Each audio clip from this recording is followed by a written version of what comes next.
il y a eu des échanges entre la FIFA et la fédération pour valider les données recueillies.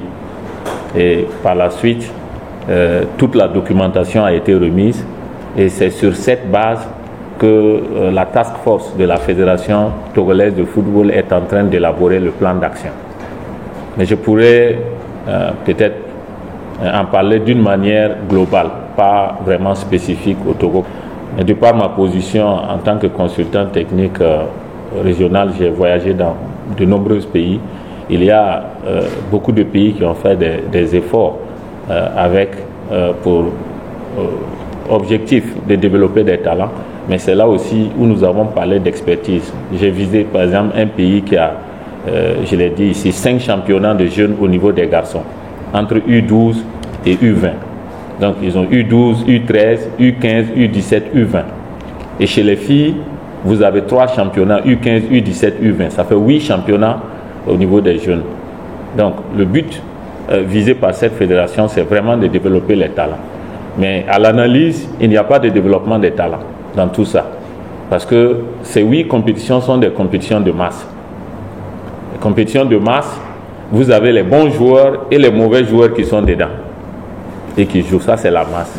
Le développement des talents commence lorsqu'on identifie les talents.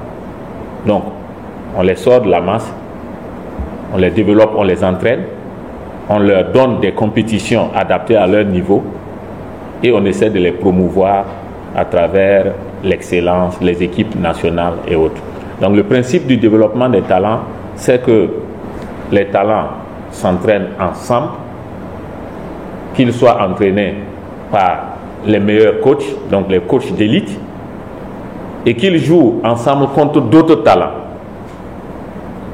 Donc, il y a des pays qui ont déjà des académies sport-études, des académies fédérales, mais qui malheureusement ne respectent pas le principe du développement des talents parce qu'après, ces académiciens repartent dans le championnat pour jouer contre des gens qui sont moins bons qu'eux. Donc ce n'est pas le principe du développement des talents.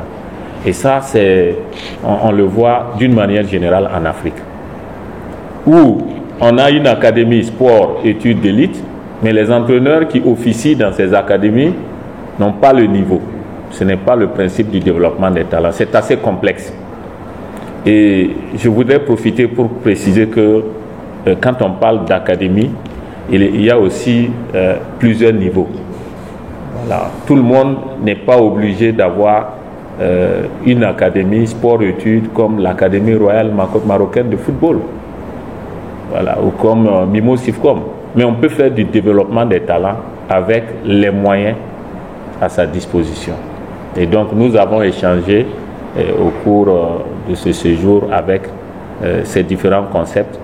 Par exemple, on peut mettre en place ce que nous appelons des centres de perfectionnement qui consistent à détecter les meilleurs talents de la catégorie. Par exemple, les U15. Je rappelle que le TDS, on commence avec les enfants. U13 en remontant, ce n'est pas avec les seniors. Donc, par exemple, les U15 qui participent au championnat classique de la fédération, on détecte les meilleurs. Naturellement, pour la détection aussi, on a besoin d'expertise pour savoir comment détecter les talents. Et ensuite, les enfants, on les regroupe selon leur lieu de résidence. Par exemple, un quartier de Lomé, si on a 20 talents dans le quartier, d'où qu'ils viennent, ça peut être différents clubs, on les regroupe là-bas et on affecte des entraîneurs capables de les prendre en charge. Donc on crée les conditions, les meilleures conditions que ce qu'ils ont dans leur club. Et on les sépare de la masse. On les entraîne 3-4 fois par semaine. Ils peuvent même rester à la maison, chez eux. Ils s'entraînent dans leur club. Ils viennent s'entraîner ensemble en tant que talent. Ils participent au championnat classique avec leur club. Mais aussi, la fédération va trouver un cadre pour qu'il n'y ait que les talents qui s'affrontent. Déjà au plan national, mais aussi en les amenant jouer au Ghana, au Bénin, au Niger, en Côte d'Ivoire, ainsi de suite, en France, en Angleterre, ainsi de suite. Ça, c'est aussi un schéma de développement des talents. Le développement des talents, naturellement, repose sur la qualité, pas la quantité. Donc, ce n'est pas en ayant un centre de perfectionnement dans chaque village qu'on va résoudre le problème. Au contraire, surtout en Afrique, dans nos conditions, on risque de diluer. Alors qu'il faut travailler dans la qualité, dans l'intensité, pas dans la quantité.